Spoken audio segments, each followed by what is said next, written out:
Welcome fathers who are looking to inspire their kids and become fearless. This is the Become a Fearless Father show and I'm your host, Klaas van Oosterhout. I'm a father of 2 boys, husband and entrepreneur. This show is created to teach you how to take control and enjoy the most difficult job you've ever faced, fatherhood. I'm going to keep it real and share real life experience. A heads up, there is no magic pill. You will have to put in the hours, sweat and tears to achieve victory. Are you ready to improve your health, wealth, relationships, knowledge and become the hero your family needs you to be? I know you are. So get your pen and paper ready and let's become fearless fathers together. Okay, so welcome everybody to another, man, I keep forgetting to check beforehand which number I'm at, but I think this is 37. So the aim is to do 50 ASAP and then something special for everybody out there. Anyway, today I have the pleasure to have Mark, and I hope I pronounced this correctly, Goblowsky on. And I really have the feeling, and that's because I prepared the questions and checked out his his Facebook page again. This is going to be, I think, a bit deeper than I usually go in conversations, just because of the topics that we're going to discuss. So I'm really excited. Mark, thank you so much for taking the time for being on. I can only assume that just like me and everybody else out there, we're really busy fathers trying to make everything work, and then you dedicating an hour to be with me. I really appreciate that. So Mark, let's start off with telling us a little bit more about you, your background story, your origin story, to share that with us, and then we can take it from there. Yeah, sure. Well, first of all, thanks for asking me to be on the show. I really appreciate that. And I'm looking forward to a great conversation. My backstory, my story of origin, grew up in Northeast Ohio on Lake Erie, and a great place to grow up on a lake. When I got out of high school, I did a little bit of college and then ended up in the Air Force, spent 9.5 years in the Air Force and traveled overseas. While I was overseas in Korea, I started to study some martial arts, Kung Fu in particular. And my last duty station was in Omaha, Nebraska. And from there, I got out. I opened up a school part-time for about the last 2.5 years. I was in the service. So I was doing double duty, Air Force during the day, Kung Fu instructor at night. And then when I got out, I went full-time with my martial arts career, which after a couple of years, I started to figure out how to run a school and as a business, not just a school. Began to grow my school, got one school up to 600 students. I opened another school, got that one up to 200. Had a child, my son Joshua, and a few years after he was born, he was 3.5, he was in a car accident, hit by 2 semi-trucks. It was a hit and run. The truck that caused it all just kept rolling. The second truck stopped, but the damage was done. He suffered a massive traumatic brain injury, and spent 4 months in the hospital. And since then, life's been a little bit different for me because he needed so much care in the beginning. It's been 13.5 years since he got hurt. He still suffers from those challenges. The brain injury was permanent. It was massive. So there's lots of things that he still can't do and likely will never be doing. He's never going to drive a car, ride a bicycle, that type of stuff. But aside from that, when he walks in the room, he kind of brightens up the room for everybody. And that's really cool. So that's where we are today. I have one school and, trim things dramatically back, and here we are. Exactly. Wow. We're going to dive into that a little bit as well. Because, you've been on TV and I read all your messages about people just commenting on it and just the inspiration that they get from your stories as well as me, because that's why I enjoy it. I actually want to start off with that saying that, look, I usually do not enjoy stories that are longer than 4 sentences. I don't have the I don't have the patience for it. But for some reason, your stories are just so inspirational, and they're interesting to read, and sometimes you put something funny in there, so I just keep reading them, and then I'm at the end, I'm like, wow, hey, that was actually pretty cool. Hey, that was really valuable for me to realize. And one of the things I'm going to go into is one of the things that you shared last time. So I really appreciate that. And funny, the Kung Fu part, I didn't even realize until you just mentioned it now. So I seem to get in contact with martial arts people for some reason as well, martial arts dads, since I have a background of Muay Thai myself, and a business in that, an online business. So that's pretty cool. Maybe we get some time for that as well. So let's start off, man, because how you mentioned a little bit, like it's really changed us and you as a father when that accident happened. There's a lot of people that going, and that unfortunately through such a traumatic or some sort of traumatic experience with their child, and they seem not to be able to turn it around, if I can call it that at all, like you have, and then inspire others the way you, and especially the way Josh is. So can you explain a little bit of how have you picked that up? And especially, I think, is there anything that you've done in regards to Josh that he now has this, what you mentioned, he comes into a room and he lights up the place. And that is what I've picked up as well from messages from other people.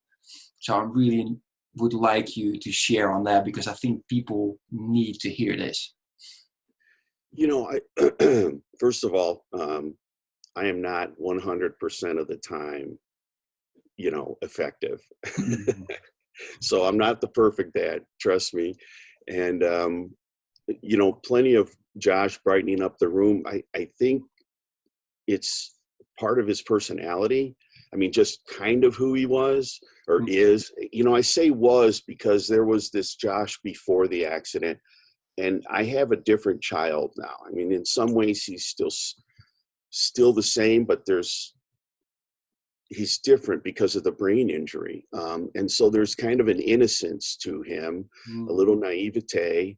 And I think that's part of it. But what I've personally done to try to impact that is build a sense of humor in him and make light of lots of things. And then the other thing is to be hopeful, trying to teach him to maintain hope in spite of all of the difficulties. I hear people frequently online saying hope is not a strategy, and I get that. And I truly get that. If you're just depending on hope and no action, that's just wishful thinking, but that's not the kind of hope I'm thinking about. I'm thinking of a hope that has some teeth in it, that really believes, but then you put some action behind it to get what you're pointed at. My goal with Josh was a complete recovery. And I thought that was going to be the way it played out. Honestly, I'm a praying man as well. So, when I prayed on the way to the hospital after I heard about him, I believe I got an answer in that moment, and that he was going to be okay. It wasn't going to be quick, and it wasn't going to be easy. And so I already understood on one level what, not quick means. Kung Fu, the word Kung means work, and the word Fu means time. And so I understood that there would be effort and it would take some time.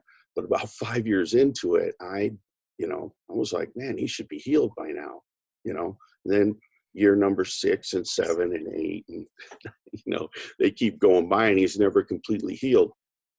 But what we tried to do was continue to put one foot in front of the other, and always pointed towards the healing and the hope that it would become, at one time I thought complete, but as complete as it can be. Now I'm at this point where it's as complete as it can be.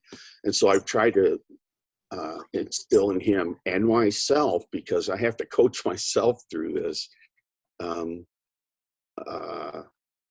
an attitude of hope, but also a possibility, and the willingness to keep doing the work that it would take to get him there.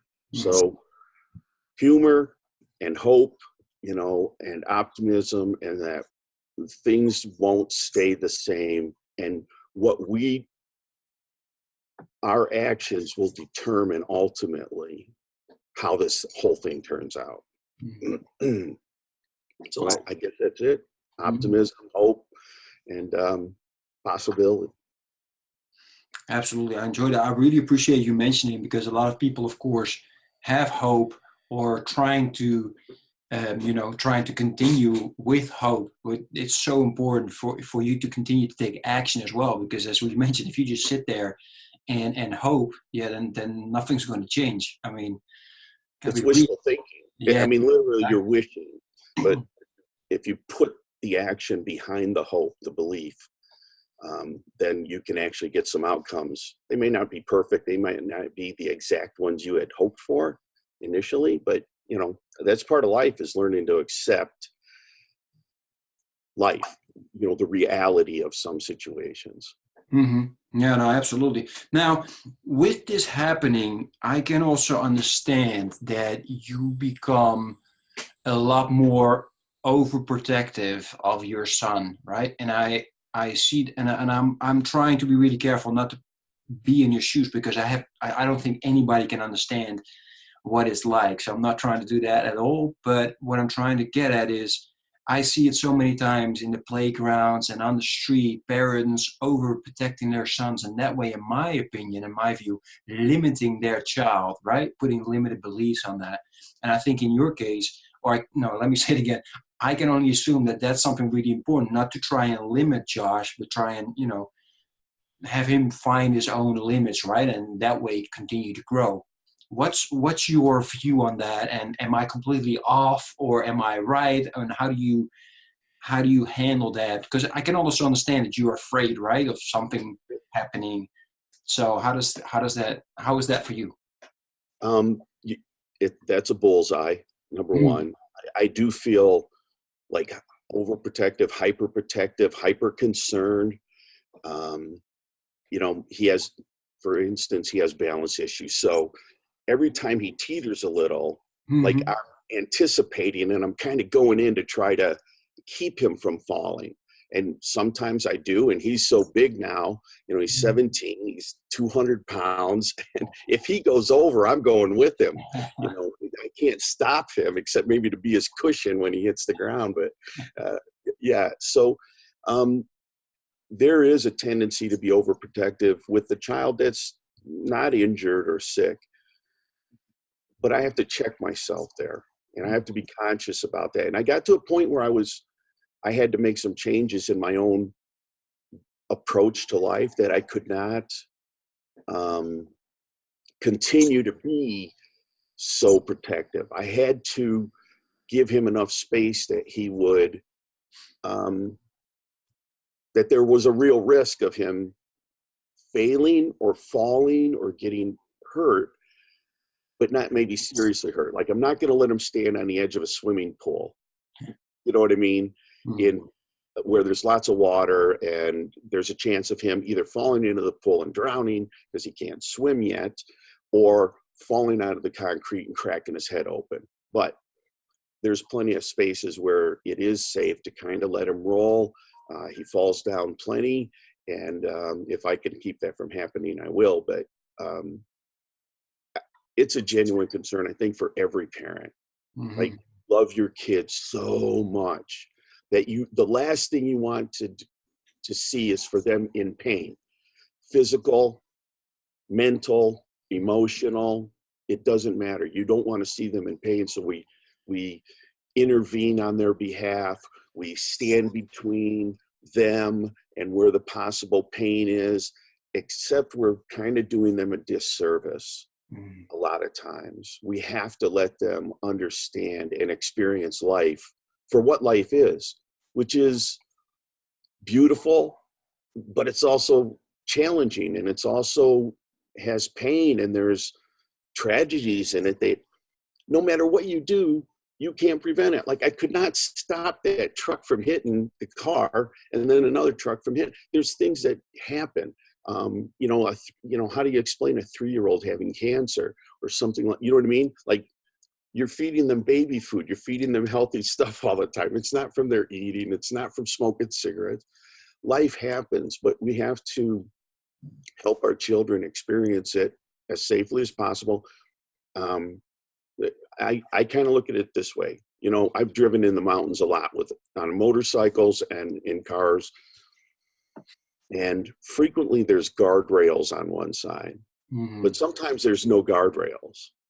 I'm for the guardrails. Like I want the guardrails. I want to know it's safe in between these spaces, but that doesn't mean you're never going to be in a car accident. You know what I'm saying? I want to put in guardrails for Josh that will keep him from falling off the cliff. That's what I want. The rest of life in here, at least my perspective of it, he needs to experience that to the best of his ability. His abilities are going to be different than some other child's abilities. But the guardrails, I think, those are helpful. But if you're trying to keep them on that, on a line and only there, you're probably doing too much and not letting them learn about life. Exactly. Yeah, absolutely. I like the metaphor of the road because, of course, you can also swerve to the road of oncoming traffic, right? But you give them the space to learn themselves. Like, okay, I can go there, but, I got to make sure that I return before, you indeed, what you mentioned, get into that car accident.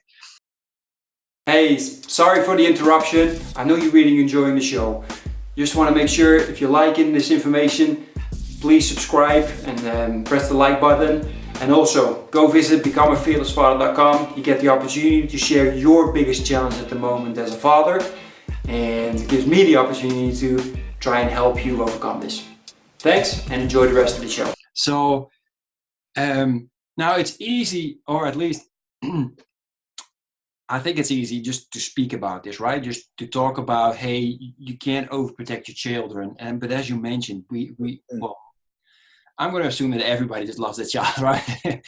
So not everybody does. I mean, there's horrible things out there, but most people love their kids dearly, even if they're not skilled parents. You know what I mean? Like they love them, and everybody's trying to figure this game of life out. I mean, exactly. So, see, the thing I was struggling with in the beginning is just this, right? How do you overcome that little voice that we have inside our head that just keeps saying like, oh, hey, you got to be there. Hey, you got to, ooh, he's climbing up that rail. Like, especially with my youngest one, he wanted to keep doing what my oldest one was doing. And of course. Yeah, that's true. So you're like, oh, no, the youngest one didn't do that. So, he can't do that yet. And that's the thing. Is there some tricks that you had that you used that helped you to overcome that voice inside you? Because I assume that voice was going to be way bigger than mine, and that other parents can learn from. When I'll give a couple examples. When Josh was young, he was very physical and active, kind of the typical boy. And I would take him to the playground, and there, there's merry-go-rounds and there's monkey bars and there's slides. But to have the fun to go down the slide, you got to go up. And for me, it was, he's 2 years old, literally, and I'm letting him walk up those steps. But I'm not letting him walk up the steps with me on the other side of the playground. You know what I mean? I'm there close enough to make sure he's not injured or injured seriously at the least. But I'm far enough away to let him kind of make the mistake of going up. I was at a indoor mall playground that they have for little kids, and they had these kind of padded climbing things. There was like a giant football helmet and a giant soccer ball and all these kind of sports things. They're padded and they're 2-3 feet off the ground maybe, and you could climb over or under.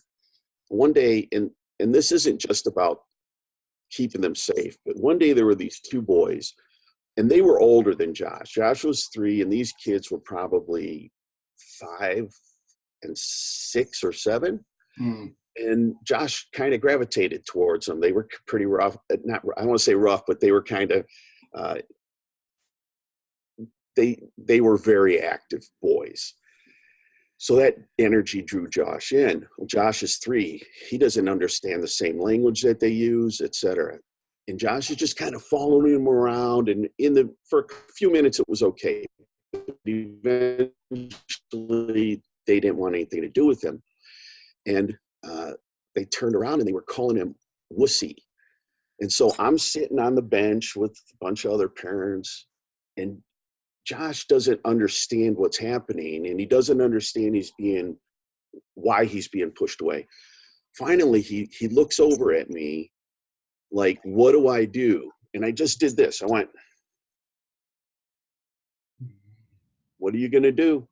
Because you got to figure this out. And about 5 seconds later, the kids call him wussy again, and he looks at him. He says, I'm not wussy, I'm Josh. And he took off and he ran in the other direction. So is that the perfect example? No, but we've got to learn how to interact with people, and that experience taught him something. Like, you can stand up for yourself. There's another time when he's at a different indoor playground and he's playing with kids, and he drops a 4-letter word on them.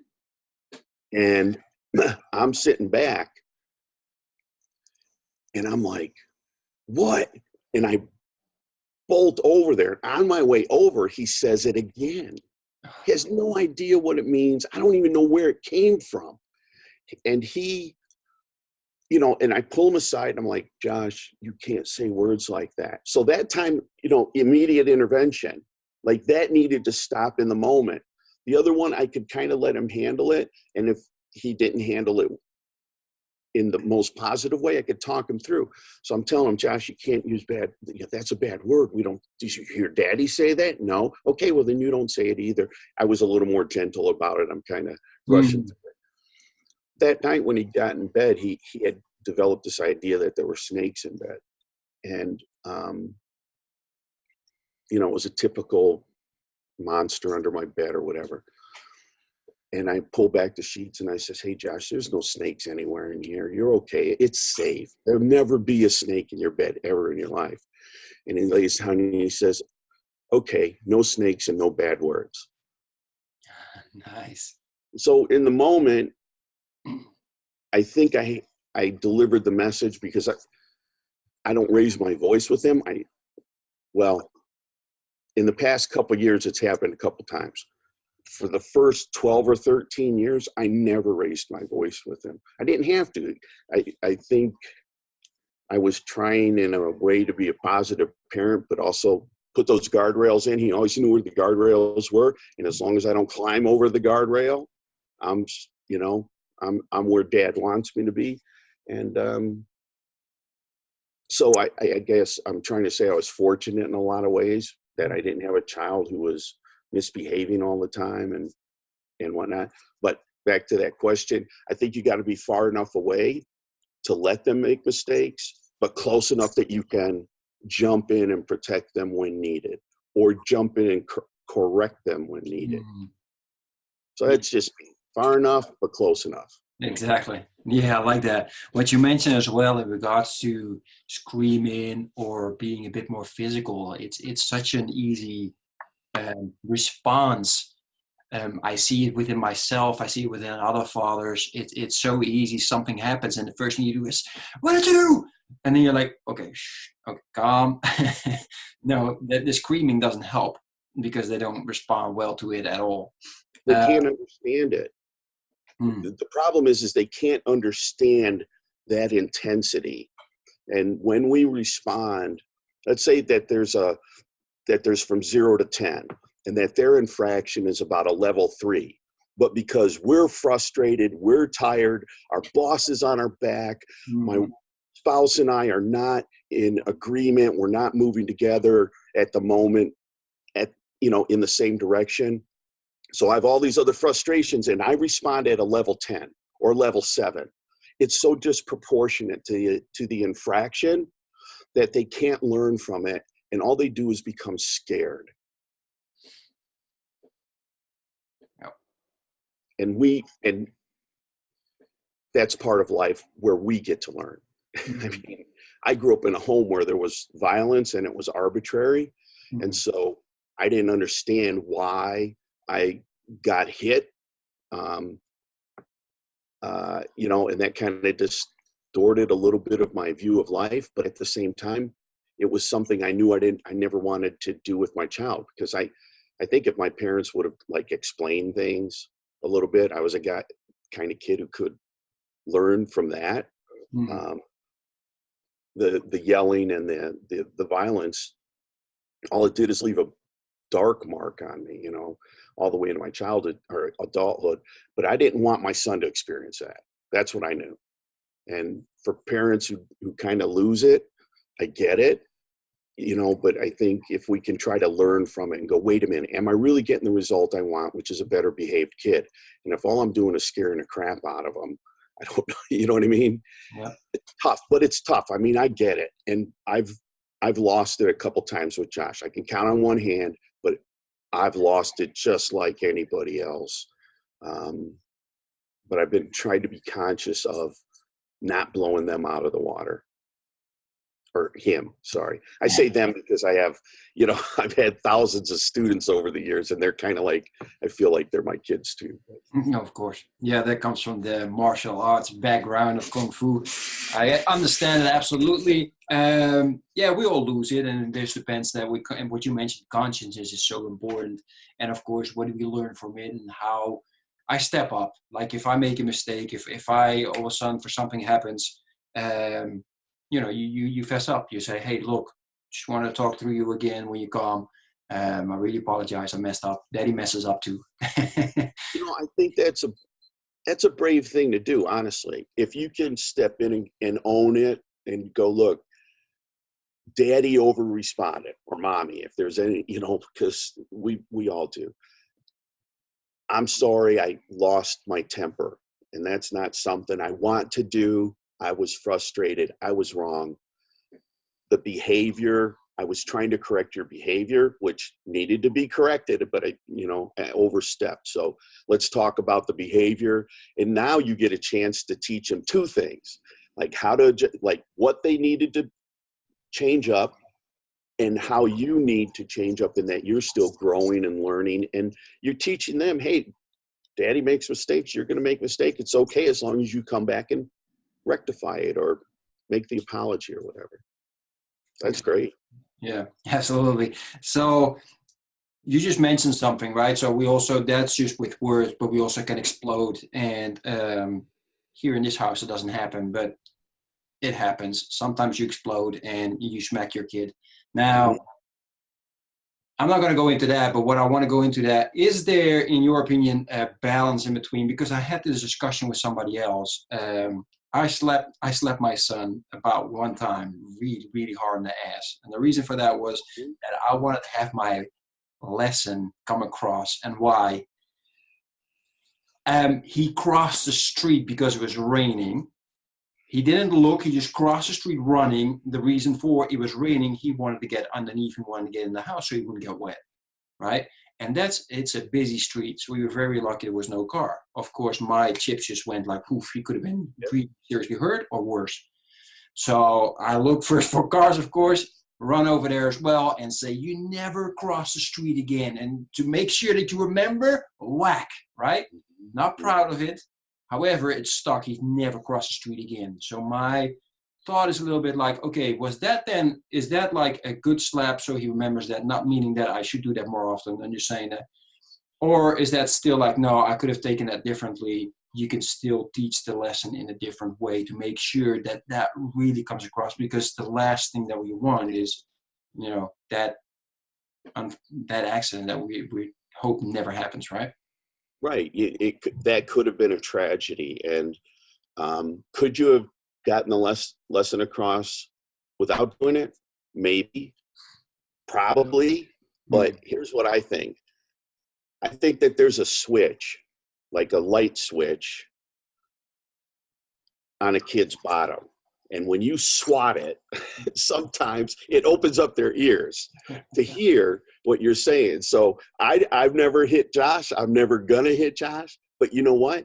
I think that sometimes you got to hit that switch to get their ears open up so they can hear what you're saying and understand. But I think when it goes beyond like one swat, then it's because I'm angry. Mm-hmm. And again, I'm taking out my frustration on the child. And there's maybe people out there listening to this who's like, my old man beat me, or my old man, took out a switch or a belt or whatever. Yeah, I get that. And you may have learned as a result of it. But I think it's it's a slippery slope. If you can't stop after one swat, then you're just angry and you're punishing them. You're not disciplining them. You're literally punishing them. And that's a little bit different. Yeah, exactly. Sorry, people, I'm writing for a second, because there, of course, is a big difference between discipline and punishment. I've talked about it as well with another father, and it's always great to continue to remember those kind of things, that we're here to discipline them, to make sure that they move forward, but we're not here to punish them. And what you mentioned before, make them get scared, because that's, as you mentioned, a bad road to be on. Well, to piggyback on that, if my child is scared of me, regardless of the reason, what are they going to do when they're older and they're challenged morally or ethically, or legally? Like, what am I going to do in a situation? My buddies want to go break into this house. Maybe it's an abandoned house and they're not going to be able to steal anything. It's just abandoned, an old rickety house. But what are they going to do? Are they going to be able to not do that, come home and say, Dad, my buddies wanted to do this and I walked away, but I really want, they're not going to open up to you. Mm-hmm. They're scared of you. Why would they share with you their challenges as they're growing up that they're trying to work through? Like, should I? Shouldn't I? Are they going to come to you when they get brokenhearted, when their first crush doesn't like them back? You know what I mean? Mm-hmm. Are they going to talk to you about that? I don't want my kids terrified of talking to me because of some experience where I lit his backside up, or I punched him. I've been punched by my father. You can imagine it's no fun. Maybe you've been through that, but it doesn't get you the result you're hoping for, which is a better child. Unless the result you were hoping for was punishment and to scare the shit out of them, well, then maybe you accomplished your goal. Mm-hmm. Yeah, that's very powerful. No, I was very fortunate. Neither of my parents ever hit me, except I think one time my mom also trying to get a message in my head. And I think my dad definitely hit me once, and I so deserved it because I hit him first. Right? Oh, bad choice. So yeah, it was just, I can't even remember. I just can remember me going pop and him going in my stomach and me just looking at him like, oh, okay, I did something really dumb. How old were you? I'm sorry? How old were you? How old was I? I was like 13, 14-ish. Oh, yeah. So that's I think it was more like hey, I'm kind of the man in the house. And my daddy was not happy, and rightfully so. However, my dad did come from a family. I think my dad was beat. So that's why he was very upset that I provoked him for that response. Mm. And I've always appreciated him being open about that and being honest with his past, to share that with him, to share with him how he grew up. And because we talked about it afterwards, and he explained hey, I definitely didn't like this. So that's what I'm saying, right? Sorry, what? What a blessing for you to have a dad who had an experience. However he did, he learned from it and he altered his behavior in the future, which has helped you to raise your child. Okay, so he changed he changed your future, and you're changing your son's future because your dad was honest with you, and he could sit down and tell you the truth about why he doesn't punish you that way. I mean, wow, what a gift. Yeah, I've been very, very lucky, and we see it that way, as in, they changed, they changed their upbringings, that the negative sides, and then they taught me, and then we continuously, we're very active on that as a family. The second business that I have is together with my mother, and we talk a lot about this to continue to improve the family, as in just keep improving, because in the end we're all learning. I mean, in the end we all make mistakes. Sometimes we make the same mistakes as our parents have made, and sometimes we see our children make the same mistakes as we have, but at the same time it's like, that's the way we grow up, that's the way we learn. And it's sometimes hard to see them make those mistakes, but hey, I mean, that's, as you mentioned, that's between the rail, right? So we gotta let them sometimes just crash a little bit in that rail and just Exactly. go back. And then they're learning on their own. You know what I mean? Then I don't have to. If I can teach them principles, if I can teach my son a principle, then I don't have to teach him every time something comes up. And then they can make good decisions on their own, because ultimately they're going to spend more time as adults as they are as kids. They're going to spend more time on their own in this world than they are with us. And so my idea was, I always wanted my kid to have a good childhood, but every day I'm also thinking about the future. Like, how's he going to be when he gets married? Is he going to be a schmuck to his wife? Or, is he going to be a schmuck with his kids? I didn't want that. So I wanted to instill in him some principles of how to behave. Those are the guardrails. And when he hits one, he can bounce back to where he should be. That was a good metaphor yourself. That was awesome. Thank you.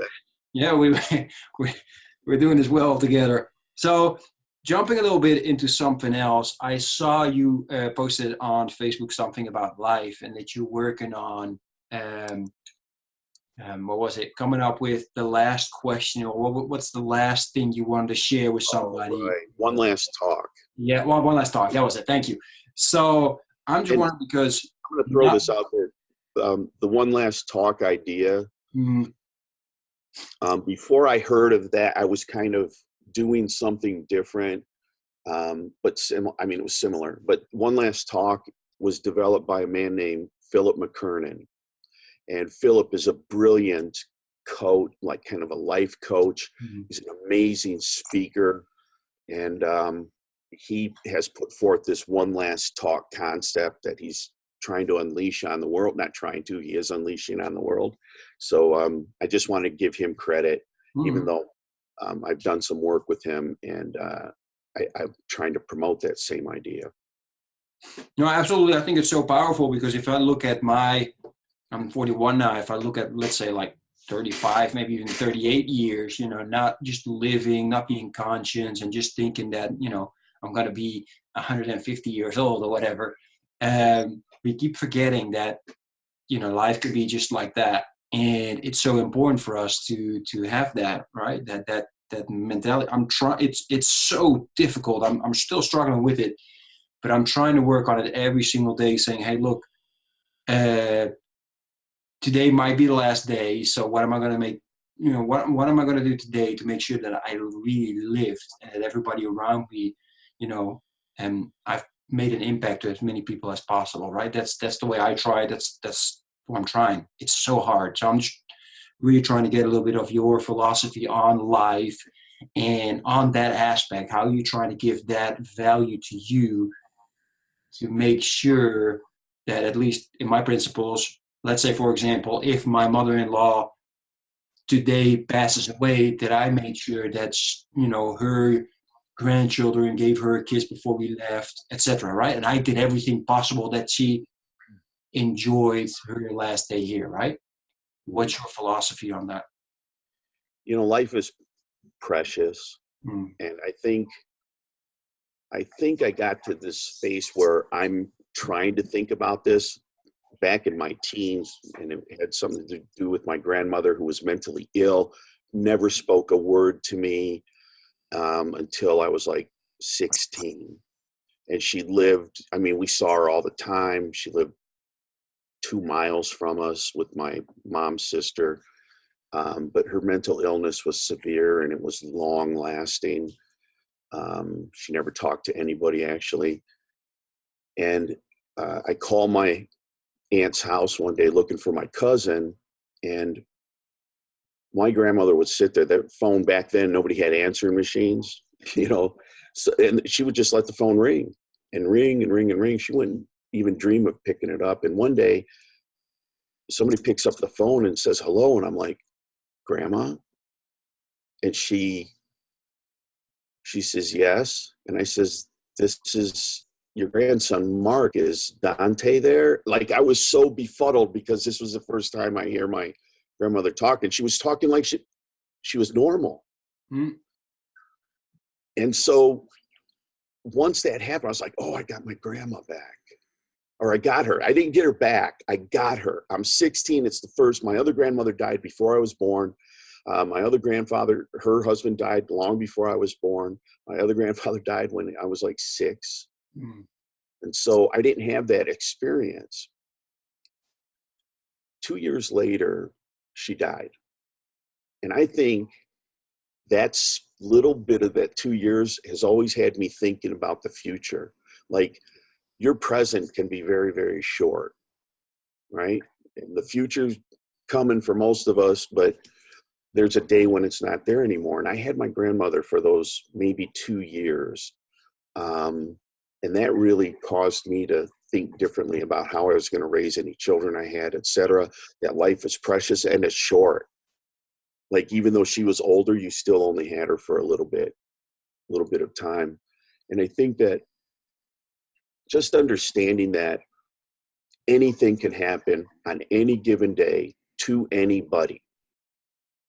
That if I could keep that thought in my head, like literally they could be gone at lunchtime, Mm-hmm.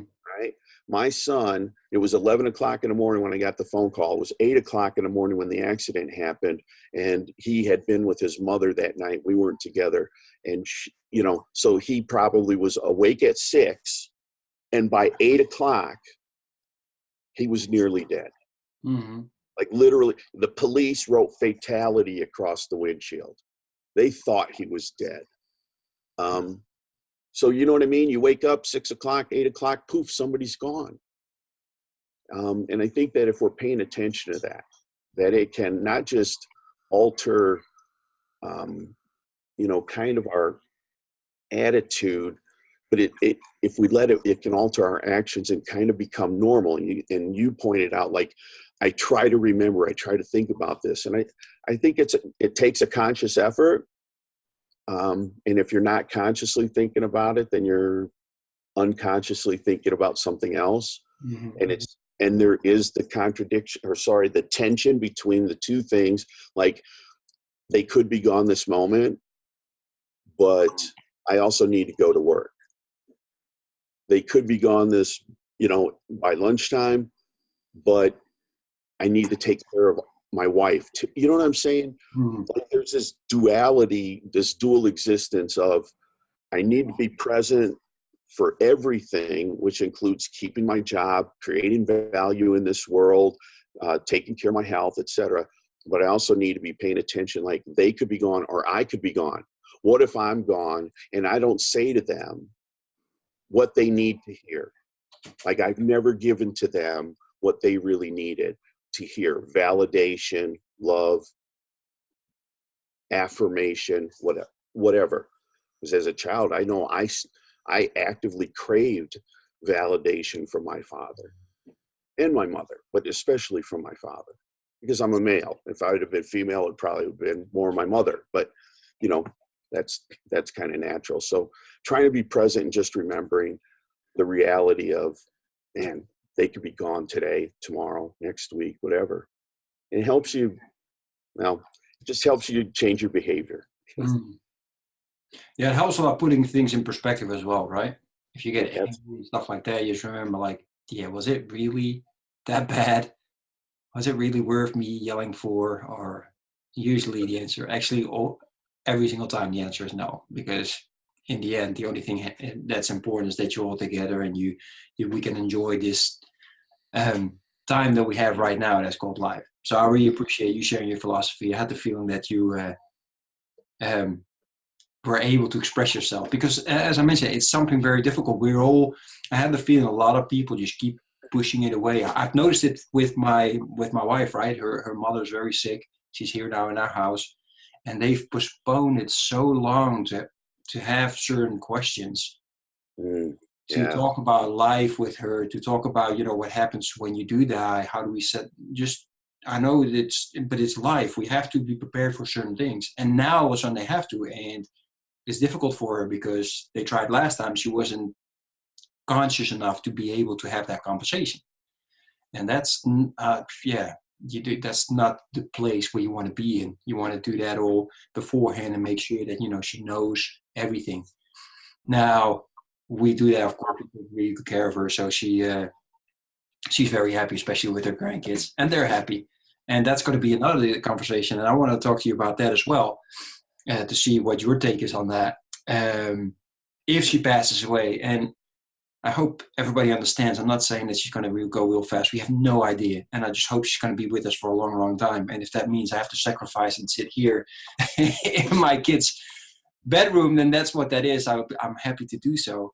However, if she does, and my kids are 5 and 3, so that's going to be an early lesson for them. How honest or how direct do you think what's happening should be shared with them? You know what I mean? So you hear a lot like, oh, the dog died, so no, the dog went to the farm. You know what I mean? You hear that a lot, right? How would you share that, or what's your view on that? Should you be direct, or should you be more, evasive? And how it's again with the protection and the not protection just being the reality, right? This is an excellent question. How much do I reveal? How much do I divulge? Like I said, my father's mother died before I was born. But in my father's family, he was the youngest of 9 kids. And my Aunt Anne was the oldest, and there was 20 years in between. So she kind of behaved as the family matriarch. And one Christmas, I gave her a book. And it was a book of questions, because I was interested in like our family history and et cetera. And so it asked questions of the person who had the book, and they were supposed to write out the answers.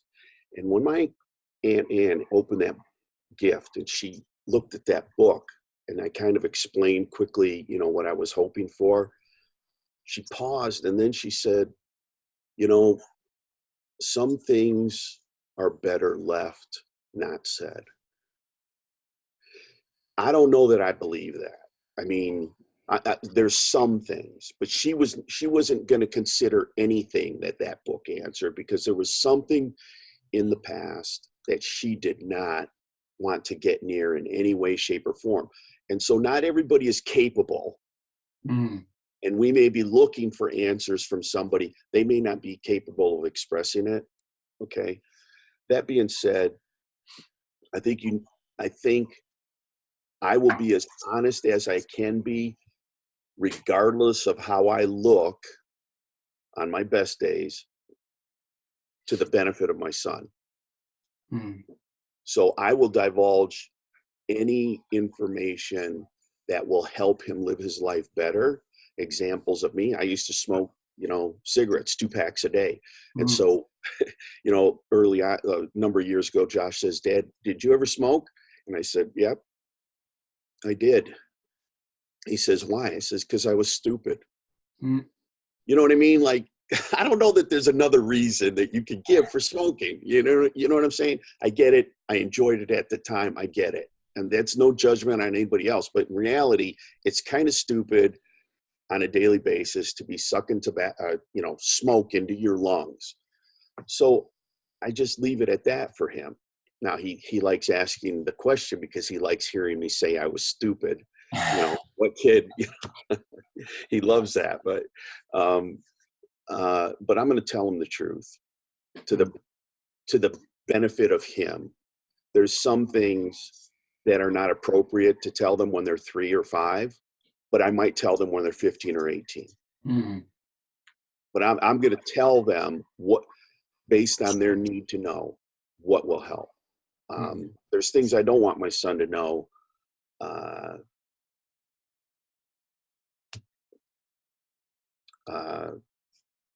Not about me, but maybe other people in his family that might have contributed to the accident. So like, I'm not gonna just kind of vomit out information because it would hurt him, even though it might have something to do with somebody he loves. It would hurt him, and it would hurt his relationship with that person. So I can't reveal that information because it will hurt him. Exactly. So you would share openly anything and everything that would benefit them and help them grow, and whatever information that might be the truth, but hurt them or will hurt them with that same principle of growth, and you won't share that. That makes perfect sense. I really appreciate you sharing that. I hope everybody understands as well. These are not your all-today conversation that you have. I just have a feeling, and I really appreciate your openness, Mark, that I could openly talk to you about this. I don't know what it is also culturally, maybe.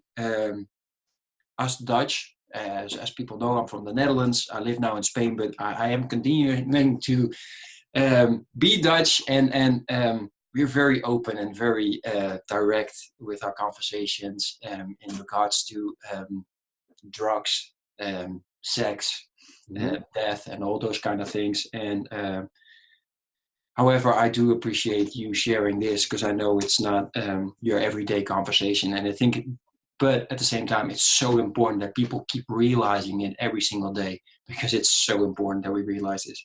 So, last thing that I would love to ask you, you just mentioned you gave a book as a present. I've never read a lot. I keep reminding everybody, but I do now, and I love it. I actually got 5 books right now on my desk. And I was just wondering, in regards to you mentioned the podcast, for example, what's your take on continuous learning? And I have kind of an idea, especially since as a Kung Fu expert. And maybe you can share some of the books that you think would be really beneficial for fathers to read in their journey to become a fearless father. Wow. This one is actually kind of like a business book in general. Mm-hmm. And it was written a while ago, and the author has passed on already, but it's called, the title is, It's Not How Good You Are, It's How Good You Want to Be. It's not how good you are, it's how good you want to be. And it's it's a small book, it's a quick read, but I think there's such powerful lessons in there, personally, as well as for business. You could ignore the business stuff if you are in kind of a technician thing. You're not running your own business or aspiring to be a CEO, or, you can ignore the business language, but it so applies to just everyday life and becoming a better version of yourself. So that's one.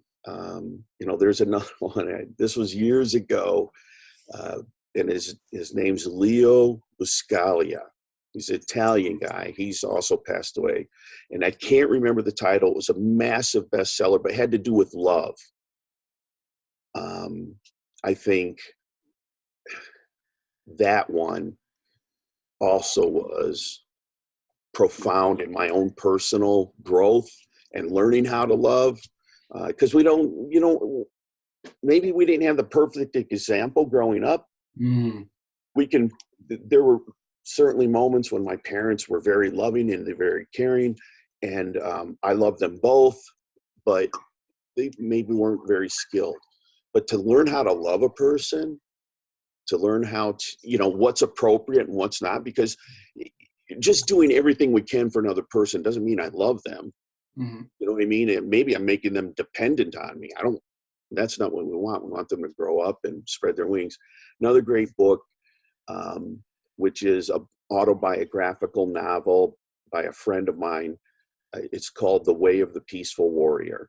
Mm-hmm. And it's the author's name is Dan Millman. He's still alive. He's 70 years old, and he can still do backflips. He's great. He's great. It's just this practical wisdom of kind of in a story format of lessons he has culled from his different teachers as he was growing up. It takes place. He was a world-class gymnast, national champion, etc. back in the 60s. But that is a great book about kind of dealing with reality. Mm-hmm. You know, like things come at us and we're frustrated. You know, there's a quote in the book. When we don't get what we want, we're unhappy. When we do get what we want, we're still unhappy. And it's just this idea of, you know, how to manage life, but it's a great story. And 70% of it is 100% accurate. And the other 30% is there to kind of build a, build a good story. So great book. He's a great writer. He's got like 17 books out. Wow.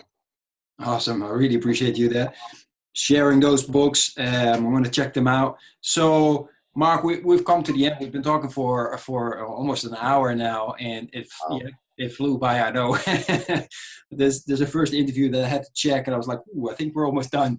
So for all fathers out there that are watching this right now, or maybe even in the recording, if they have any questions, or if they'd like me, be inspired by the stories that you share, how can they stay in touch with you? What's the best way? Sure. Yeah. Thanks for putting that out there. A couple ways. You can direct message me on Facebook, Mark Goblowsky, Goblowsky. My website's the same thing. You can opt in there. We'll send you a newsletter once a week with, what's some writing, maybe a podcast interview. But either way, Facebook or my website, follow me, hit me up for a friend on Facebook. I'll confirm it. And yeah, that's it. Just look for my name. Awesome. Yeah, I will definitely make sure that it will be underneath the recording so people can get that and check it out and keep following you, of course. So Mark, thank you so much for taking the time. I really appreciate your answers. I've learned tons from you. And again, I keep reminding people, so keep a pen handy when you join live interviews and write down what you find valuable and the golden nuggets. Man, I got so many today. I really appreciate it. So thanks. I'm going to build more on my hope. I take a lot of action. I have less hope. So I'm going to work on that. So I really appreciate you sharing that. For everybody watching this, thank you for taking the time to watch this. I hope it's been as valuable as it has been for me. As always, that's what we're trying to achieve here. And I wish everybody a fantastic and inspiring day. And then I hope to see you next time on another live interview. Take care. Are you still meeting up with your friends now that you're a father? Kids making you stress out. You got no time for yourself to work out, read, or relax. Can you still remember the time you were hanging out with your friends, feeling energetic, happy, and confident? Spending time together and talking about your life and your crazy dreams. You're feeling alone now, don't you? No one to share your challenges with, and you're just running around from one storm into the next. Well, it's time to change this now. Join me and the Brotherhood of Fearless Fathers to speak on a weekly basis with like-minded dads to crush your challenges, face your fears with determination, be held accountable, and regain control of your life. If you want to become the hero your family needs you to be, then go to becomeafearlessfather.com/brotherhood. I'm looking forward to seeing you on one of our next calls.